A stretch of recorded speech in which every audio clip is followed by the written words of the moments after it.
Jo inicialment vaig fer magisteri, vaig fer mestre de primària i després he fet pedagogia. No? I ja em vaig quedar després de la universitat fent aquests estudis posteriors, vaig començar a treballar, vaig treballar al Maresme, al Masnou, i després vaig tornar cap a les meves terres per ofertes laborals que tenia i vaig treballar de director d'escola en una escola a Balaguer, a l'Escola Pia de Balaguer. De Balaguer vaig estar de director també en una altra escola de Tàrrega i el 2010 em traslladava a Igualada a treball i era director d'un institut d'Igualada fins al 2019, que va ser quan vàrem decidir un grup de gent passar del dia a dia educatiu, no? Passar al món polític. I aquesta decisió va ser per un fet molt puntual, que va ser l'1 d'octubre. No? El fet de l'1 d'octubre, a mi com a ciutadà i com a veí de Guissona, em va marcar molt el fet que era un moment, un tret de sortida important de tornar a reivindicar aquest sentiment i aquesta lluita nostra com a país. No? I allà vaig pensar que era el moment de si jo havia de portar, que era aquell moment, no? Que havia de portar. I aquí va ser que un grup d'amics ens vàrem començar a animar a fer aquest espai més polític municipal i sorpresa nostra va ser que vàrem guanyar les eleccions i ens vam veure abocats a formar govern i aquí estem, el 2023 tornant a haver unes eleccions i ja han passat 4 anys. No? Jo he tingut dos retorns molt enriquidors. Un primer retorn, que m'he donat compte de la riquesa, sent alcalde, m'he donat compte d'aquesta riquesa per part de la gent del municipi, perquè a Guissona no hem d'obviar que som el 52% de nouvinguts i tenim 43 nacionalitats.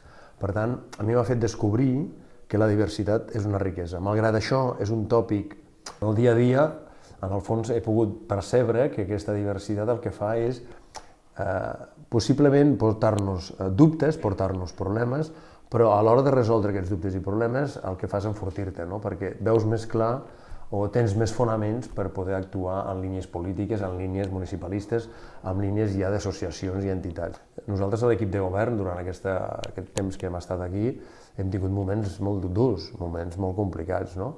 Però jo a l'equip sempre els deia, home, mireu-ho des de la vessant de que hem estat uns privilegiats que puguem ajudar el municipi de Guissona en aquests moments tan complicats. I l'altre input que he tingut a nivell, diríem, de municipi, no? Que, escolta, he descobert que no ens creiem les coses, que a Guissona estem on estem bé, però vull dir que a Guissona, la projecció de Guissona és perquè no ens acabem de creure el potencial que tenim en aquest municipi.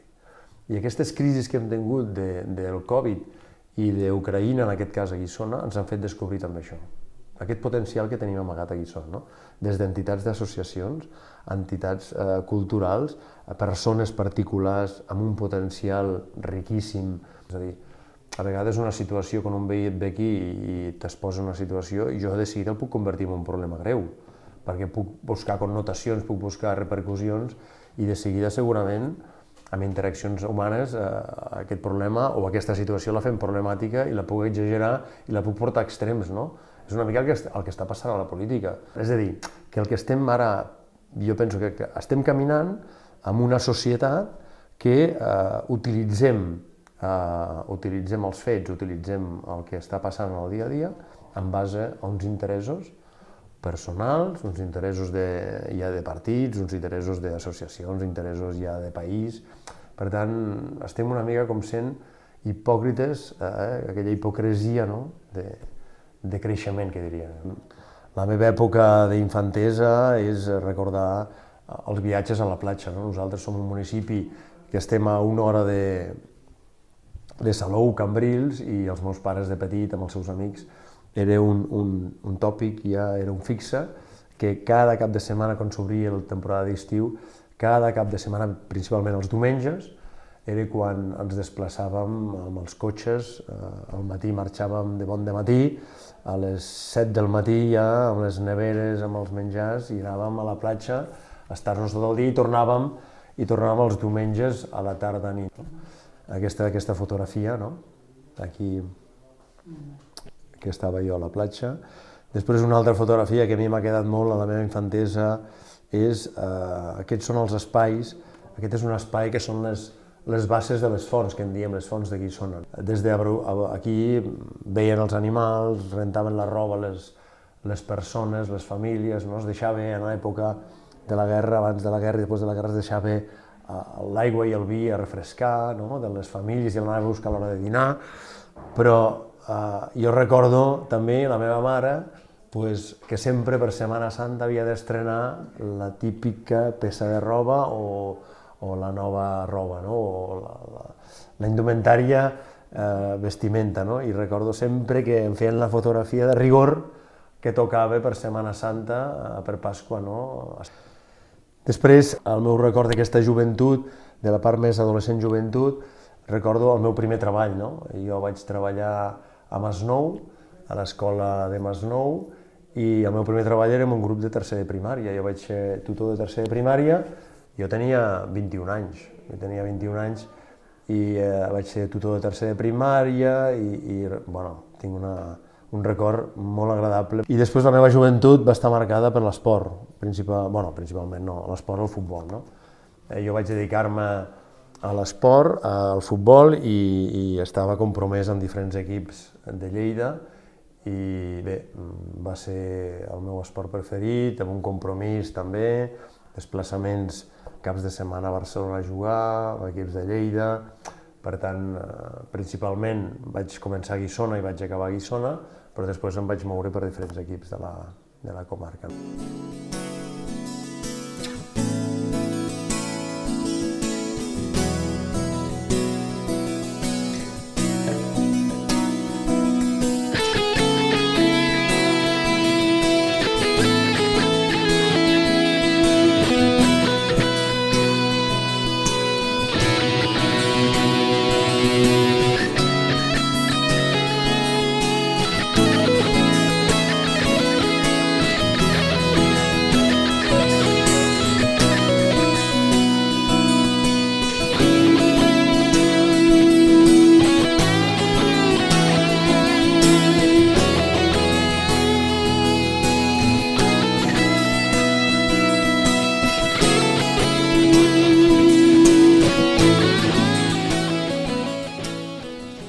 Amb aquesta crisi hem patit molt, però bé, aquest patiment també ens ha fet créixer, i ens ha fet veure coses positives i coses negatives.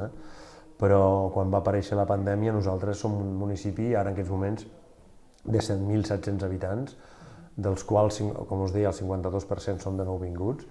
Nosaltres és un municipi que tenim 43 nacionalitats, les més nombroses en aquests moments és Ucraïna, que degut als refugiats que tenim, que són 280, ara és la nacionalitat amb més nombre de gent, veïns i veïnes, que estem al voltant de 1.300 veïns i veïnes d'Ucraïna. Després és la comunitat romanesa, que abans dels refugiats era la més nombrosa, que eren 1.200. Després tenim la senegalesa, també, tenim la búlgara, tenim la marroquí, aquestes serien l'engròs de comunitats. Tot això, quan va aparèixer el Covid, i això amb una situació que també ens preocupava, que és una gran empresa, que és Bonària, amb uns 6.000 treballadors directes i indirectes, 4.000 directes i 2.000 o 1.800 indirectes, que en aquell moment que apareix el Covid tenim diversitat cultural a Guissona amb creences diferents, que hi havia comunitats que el Covid el veien com un pas d'una petita malaltia i per tant no hi donaven importància. Hi havia comunitats que deien que això era una manera d'enriquir-se els estats, no? I també hi havia l'empresa Bonària, que teníem grans escorxadors càrnics arreu de Catalunya, i a Alemanya, quan va aparèixer la pandèmia també, en aquell gran escorxador d'Alemanya, tot revertia a que aquí teníem un focus molt important de Covid. Això va generar una pressió molt important al municipi i en tot moment nosaltres el que vàrem fer en aquell moment és constituir una comissió Covid per part d'empresa i ajuntament, no? I veí, i aquí nosaltres ja a partir d'allà fèiem un treball conjunt coordinat amb Salut per com desenvolupàvem les accions a nivell de municipi. Dins de la desgràcia que ha suposat aquesta pandèmia, aquí hem tingut molta sort perquè ha estat una empresa de primera necessitat, d'aliments bàsics, i per tant ells no han parat la seva activitat, i aquí ha estat el seu gran repte, no? Intentar no aturar activitat, traient la producció, però al mateix temps veure's el menys afectat possible per la pandèmia. Jo penso que ells van ser una empresa que va actuar d'una manera molt ben coordinada amb el Departament de Salut, i penso que per això ells van poder seguir treballant, i dir-vos que, a més, va ser una empresa molt sensibilitzada amb el moment que van patir, no? Perquè des de fer aportacions econòmiques a hospitals, a ells tenir controls dins de les seves empreses o sucursals que tenen aquí, no? Escorxador, oficines, bancs, establir mesures allà i gastar-se diners, dir-vos que inclús ells van posar les nòmines dels treballadors els primers mesos diferents euros, la quantitat d'euros per ajudar les famílies a superar aquests moments. Jo us puc dir que quan era petit, érem 2.000 habitants, Bonària començava, i començava amb el tema cereal, amb el tema cereal, amb les petites granges primeres, va ser una cooperativa, i jo et diria que m'imaginaria una Guissona com ara pot ser un poble de l'Urgell, no? Que allà és de fruita de regadiu, aquí seria de cultiu, i que serien poquets habitants, estaríem parlant de molts pocs habitants. Per tant, jo penso que aquí també, malgrat al llarg de la història hi ha hagut detractors, hi ha hagut persones a favor de l'empresa, jo et diria que també hem tingut una gran sort de tenir una empresa com Bonària amb la projecció que ha tingut a nivell mundial, no? I a nivell estatal i de país. Aquí la gent, quan parles de Guissona, quan dius a Guissona, sí, Bonària, diuen, Bonària, i els diem, home, no, a Guissona tenim altres interessos que no sigui Bonària, no? Sí, nosaltres som el segon jaciment de Catalunya en patrimoni, després d'Empúries som nosaltres, Guissona, el que venim d'aquesta memòria del romana, no? I aquí tenim des d'un parc arqueològic, que a més és un parc arqueològic d'estudi universitari, per tant, no solament és un parc que tenim allà unes restes de fa molts anys i segles, sinó que s'està investigant aquest parc per part de la Universitat Autònoma, no? I amb una projecció molt important, no? Conjuntament amb la Generalitat i també amb la Diputació de Lleida, i després també lligat amb això hi ha un museu, no? Tenim el Museu Eduard Camps, que és un museu també que reflecteix una mica aquest parc arqueològic, és el seu germà, no? És a dir, van molt lligats amb la nostra història. I a part d'això, penso que Guissona també es distingeix, o tenim llocs o moments de Guissona que també ens han marcat molt, no? És a dir, tenim l'obra de Fluvià, també, que el tenim en ruïnes, però ens agradaria tenir a disposició recursos per poder-lo arreglar, però allà també és una obra, és un palau que allà també va marcar molta història a nivell de Guissona, no? I altres llocs que anirem a visitar, no? Que són molt emblemàtics de la història de Guissona.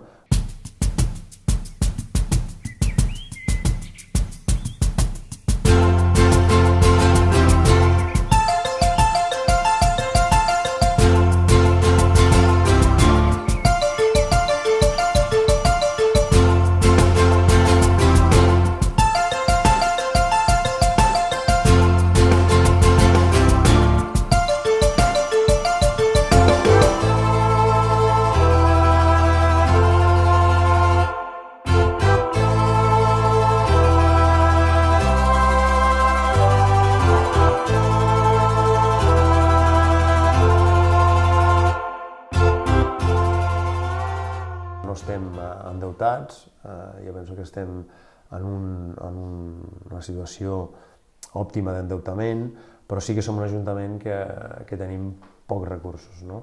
Però tenim pocs recursos perquè també mirem de que els impostos siguin els impostos que toquen i els impostos sense explotació al veí i la veïna, no? Al ciutadà. Però sí que ens agradaria poder disposar de més recursos perquè Guissona és un municipi que creix. Guissona, si totes les previsions es compleixen i no tenim més situacions com la pandèmia o com la crisi d'Ucraïna, Guissona tenim projectat que el 2024-2025 Guissona pugui passar a tenir 10.000 habitants. Per quina raó? Primera, perquè Empresa Bonària té un creixement de 500 habitants, 500 persones any, i també per l'interès que estem desenvolupant amb l'activitat econòmica de Guissona amb altres empreses, no solament Bonària.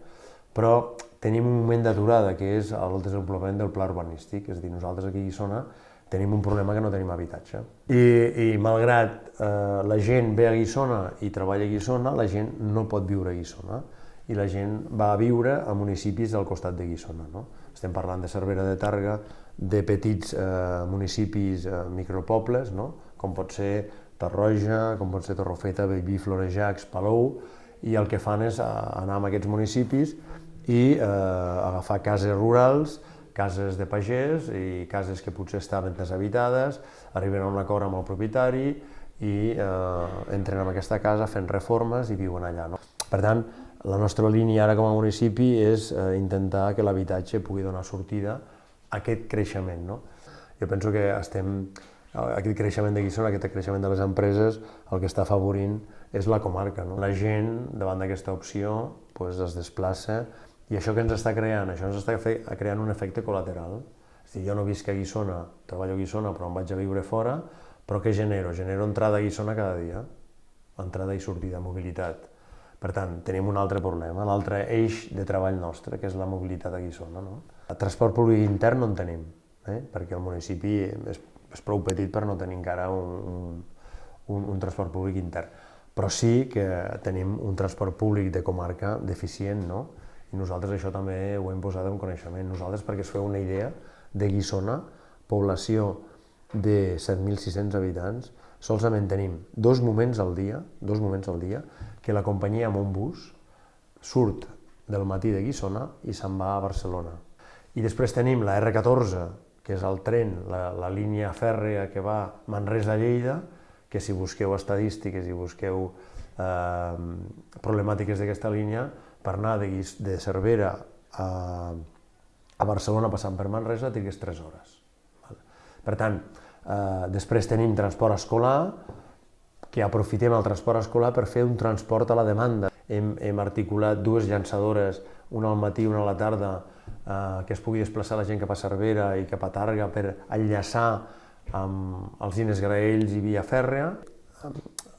La pandèmia i el cas d'Ucraïna ens ha fet trontollar moltes línies de treball, no hem pogut treballar com teníem previst, sens dubte, és a dir, si algú em diu que durant aquests anys ha pogut desenvolupar el seu pla estratègic, jo et diria, home, doncs jo no, o nosaltres, el nostre equip no, perquè hem tingut que en un moment donat deixar-ho tot i dedicar-nos a atendre aquelles necessitats, partides pressupostàries que hem anat d'un lloc a l'altre, i per tant canvis que hem tingut que fer. Malgrat això, penso que aquestes crisis ens han fet reconduir aquelles línies estratègiques que teníem pensades. Ens hem dit, home, teníem pensat això, però degut a aquesta situació que ens hem trobat, ens hem replantejat moltes coses. Sobretot, hem desenvolupat tots aquells àmbits que afecten a la persona. Per exemple, hem tingut que reestructurar molt temes serveis socials, que ens veien mancats, i d'aquí hem establert una demanda, una línia d'acció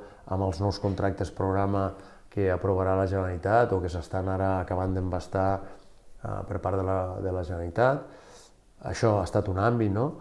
Hem fet molts esforços i estem fent esforços i hem avançat moltíssim amb el que seria el tema de mobilitat. Hem establert un pla estratègic de mobilitat a Guissona a través d'uns agents de barri, a través de les persones, la seva visió que tenen de Guissona i, per tant, tot allò que afecta la mobilitat. Aquí tenim un altre problema, que és l'altra línia que ens ha fet descobrir, aquesta inclusió, l'equitat, la cohesió social. La paraula acollida la teníem molt ben resolta, Bonària donava feina, donava habitatge, escoles, tal, però, clar, no vetllàvem per aquesta inclusió, per l'equitat, una població gueto.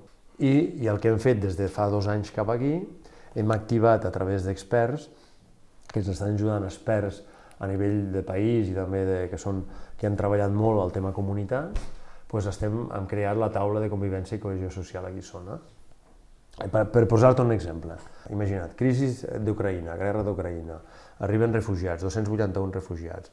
Aquests 281 refugiats en 15 dies, 3 setmanes, tenen el permís internacional perquè puguin tenir tots els drets. Drets en prestacions de necessitats bàsiques, la salut, l'educació i també ajuts per part de l'administració, si cal, no? Tenen habitatge, arriben aquí i d'una manera o una altra se'ls proporciona habitatge, compartit amb famílies o en pisos que tenim habilitats de gent que ho ha deixat, no?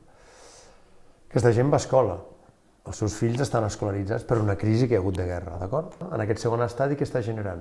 Està generant vulnerar potser drets bàsics d'altres comunitats, no? I fred de peus, de dir, home, jo estic aquí, t'estic portant una mica l'explicació a l'extrem, jo estic aquí fa 3 anys, que estic buscant feina, he trobat feina, estic contribuint en aquest creixement de qui són, en aquests drets que tenim i deures, i clar, jo estic reivindicant una cosa, et demanava un dret de poder escolaritzar la meva filla en una escola i porto 2 anys esperant i aquest any jo ja ho tenia, ja la comissió d'escolarització ja m'havia assignat aquesta escola, ara arriben refugiats, copsen aquestes places, no hi ha places i per tant, clar, què hem de fer aquí? Ara hem de treballar per aquesta equitat, per aquesta cohesió social, no? És a dir, allà on pot arribar una necessitat hi han d'arribar per tots els que tenim. Festes, no? Doncs ara, què fem? A cada festa que fa una comunitat, quan fan, per exemple, la terenga que fan al Senegal, doncs al setembre, doncs nosaltres aquesta festa el que procurem és que allà una altra comunitat està convidada. I aquella altra comunitat té, en aquella festa que dura el cap de setmana, té estants de la seva comunitat i fa actes de la seva comunitat, per mostrar-la a la resta, no?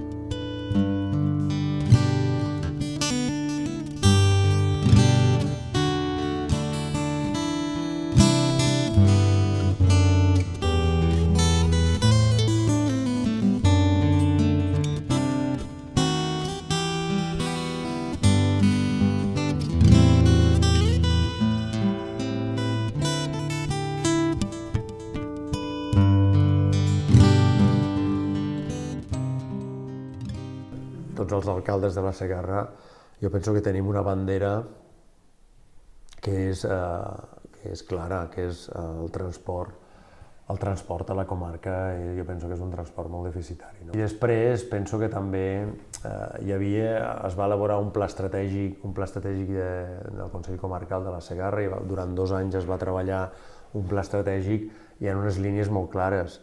La connectivitat, tot el tema de la xarxa i internet, que puguem estar connectats i que tu puguis viure a Tarroja o a Torrefeta i puguis tenir la connectivitat i puguis fer un teletreball. I després també els micropobles, com fem que aquests pobles petits no desapareguin i formin part de la xarxa dels micropobles. El govern vol escoltar, jo en aquest sentit sempre dic, no em busquis la tendència política, és a dir, no busquem la tendència política, no perquè això sigui de Junts, hi hagi un govern d'esquerra o hi hagi un govern de dretes, jo al ser de Junts ja dinamitaré o em queixaré d'allò. Una altra cosa que després tu com a partit polític tu estableixis línies de treball que un partit pot veure una línia més clara que una altra, però que l'objectiu és aquest, tots hem d'arribar aquí. Per exemple, la llei del català, tots teníem molt clar, tots els partits tenien molt clar que el català s'havia de protegir. Per tant, si l'objectiu final sabíem quin era, protegir el català, doncs per què hem començat o per què hem tingut aquestes històries? Busquem consens, però arribem aquí. I per tant, jo et diria, tots els alcaldes de la Segarra tenim molt clar què hem d'aconseguir per la Segarra. I quan parlem, deixem el partit de costat i fem que la comarca sigui un veritable treball nostre. Jo penso que aquí a la Segarra tenim, jo sempre ho he dit, tenim un gran president, jo penso que el Paco Lluc, l'alcalde de Sant Guim de Freixenet, ell és d'Esquerra Republicana, però malgrat siguem de Junts, jo sempre he dit que tenim un bon alcalde, és una persona que vetlla molt pels municipis i per les persones dels municipis, que és això, és a dir, la finalitat nostra és escoltar el veí i la veïna i poder portar-li allò que ell reivindica, poder portar-li d'una manera estructurada i amb projecció i amb criteri, portar-li, no? És a dir, jo soc una persona que l'agenda em controla a mi. Sempre he volgut controlar l'agenda, però no he pogut mai, no? I sóc una persona que amb tots els moments que he tingut gestió, quan estava de director als centres educatius, quan estava de profe, sempre he volgut estar molt vinculat o molt volcat a la meva feina, no? I la meva família sempre em diu que potser a vegades he de fer un KitKat, no? Perquè estic molt a la feina, molt vinculat, i com m'hi poso de ple, no? I el meu dia a dia és arribar a les 8:15 del matí a l'Ajuntament i després ja et diria que hi ha dies de tot, marxo a les 9 de la nit, a les 10 de la nit, a les 11 i dino amb la família si puc, principalment ho agraeixo.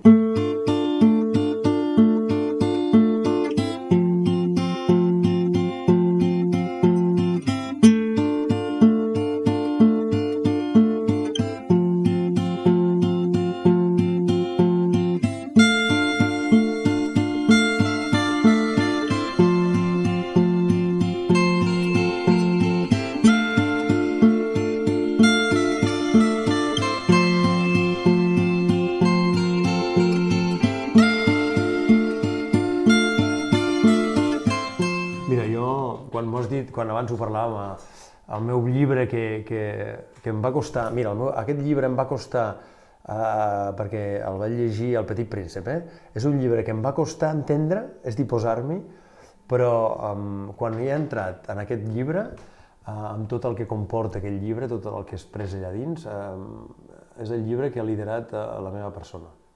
Bueno, ara et diria que la pel·lícula, a mi de jove, que em va impactar, La Guerra de les Galàxies, però ara Alcarràs. Alcarràs. Doncs mira, la cançó del Bruce, jo diria qualsevol cançó del Bruce Springsteen. Jo sóc molt de l'entrecot amb patata. Doncs Vichy. Bueno, Vichy posa cervesa, també, sí. Un país, Catalunya. Canadà, que no he fet. Canadà i no l'he fet. Futbol. Jo diria el que més valoro d'una persona és la mirada als ulls i la sinceritat.